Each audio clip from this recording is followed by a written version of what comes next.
Shalom jemaat Tuhan, senang sekali boleh berjumpa kembali dalam Kingdom Devotion, renungan kita minggu ini.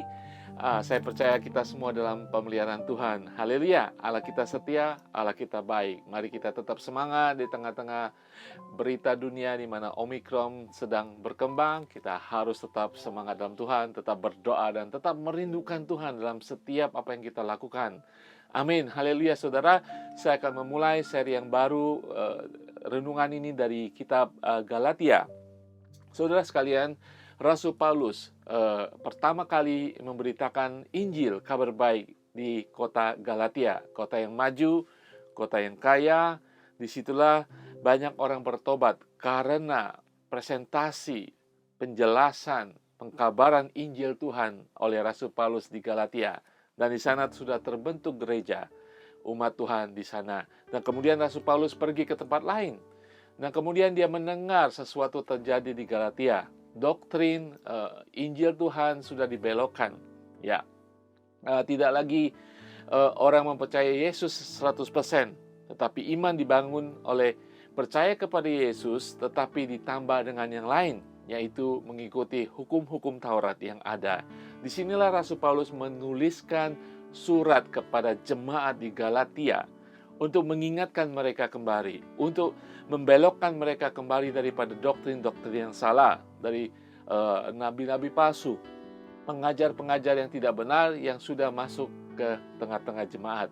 Haleluya saudara sekalian, saya percaya pada hari-hari seperti sekarang ini, dimanapun kita berada, kita harus hati-hati dengan pengajaran-pengajaran yang sudah dibelokkan dari firman Tuhan, dari kebenaran firman Tuhan.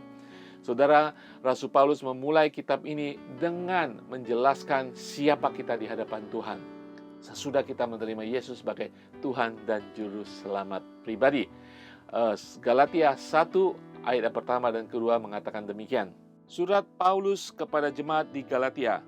Dari Paulus seorang rasul, bukan karena manusia, juga bukan seorang manusia, melainkan oleh Yesus Kristus dan Allah, Bapa yang telah membangkitkan dia dari antara orang mati, dan dari semua saudara yang ada bersama-sama dengan aku, kepada jemaat di Galatia.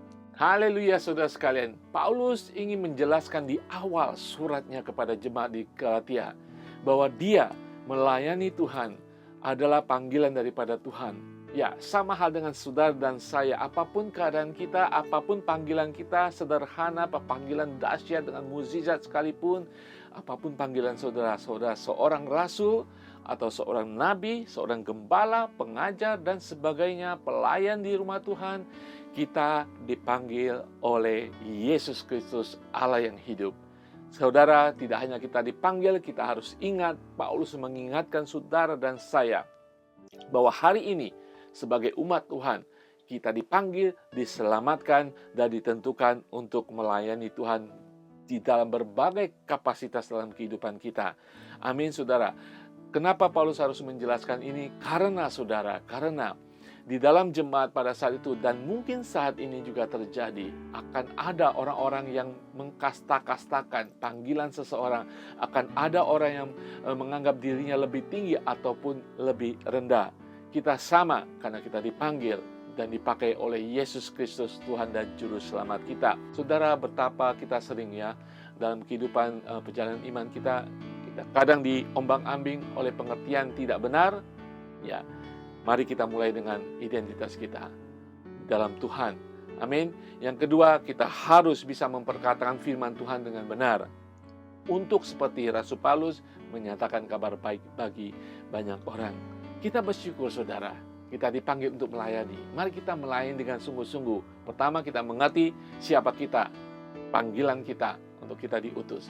Kedua, kita harus mengerti otoritas yang ada dalam kehidupan kita. Seperti Rasul Paulus, dia tahu bahwa saya ini rasul, dipanggil oleh Tuhan, ditunjuk oleh Yesus, bukan manusia, bukan berasal dari manusia. Panggilan saudara berasal dari Tuhan. Bukan ditentukan oleh siapapun, tapi ditentukan oleh Tuhan. Mari kita mulai dari sana dan kita dipenuhi oleh firman Tuhan untuk memperkatakan kebenaran kerajaan Allah. Haleluya. 1 Timotius 1 ayat 12. Kita bersyukur atas pelayanan kita. Aku bersyukur kepada Dia yang menguatkan aku, yaitu Kristus Yesus, Tuhan kita, karena Ia menganggap aku setia dan mempercayakan pelayanan ini kepadaku. Haleluya, saudara sekalian, Rasul Paulus yakin Tuhan sudah mempercayakan pelayanan kerasulan bagi dia. Dia bersyukur kepada Tuhan. Demikian dengan saudara dan saya. Apapun pelayanan saudara, apapun Tuhan rencanakan di tahun 2022 ini, pelayanan bagi saudara, itu adalah kehormatan bagi kita untuk melayani Tuhan. Dan kita bersyukur senantiasa. Ingat saudara sekalian, kita harus berapi-api, dipenuhi oleh kuasa Roh Kudus, dipenuhi oleh firman Tuhan untuk menyatakan kebenaran firman Tuhan kemanapun kita berada. Kita tidak tergoda, kita tidak dipengaruhi, dan kita tidak disesatkan oleh ajaran palsu. Tetapi hanya firman Tuhan yang akan membimbing kita, yang akan memenangkan setiap pergumulan kita, setiap pelayanan kita di dalam nama Tuhan Yesus. Haleluya saudara sekalian, maju terus dalam Tuhan. Amin. Di tahun 22 ini kita bersemangat lagi. Kita dibakar oleh api Roh Kudus untuk melayani Tuhan. Melayani dengan kebenaran dan juga menjaga hati kita supaya kita tidak disesatkan oleh ajaran-ajaran palsu. Di dalam nama Tuhan Yesus. Bapa di surga, terima kasih Tuhan. Bimbing kami Tuhan di tahun ini Tuhan, untuk kami lebih benar, lebih teguh, lebih komitmen lagi Tuhan. Pertama oleh kebenaran firman-Mu Tuhan, sehingga kami mengerti panggilan kami, pelayanan kami, yaitu untuk membawa kebenaran Injil Tuhan, kabar baik bagi setiap orang. Sementara kami dijaga Tuhan, untuk kami tidak disesatkan oleh doktrin-doktrin manusia. Kami mau diperkuat, ditambah-tambahkan doktrin kerajaan surga, doktrin daripada Engkau sendiri Tuhan, agar kami sungguh-sungguh di dalam kebenaran-Mu, di dalam nama Tuhan Yesus. Amin. Tuhan Yesus berkati semuanya.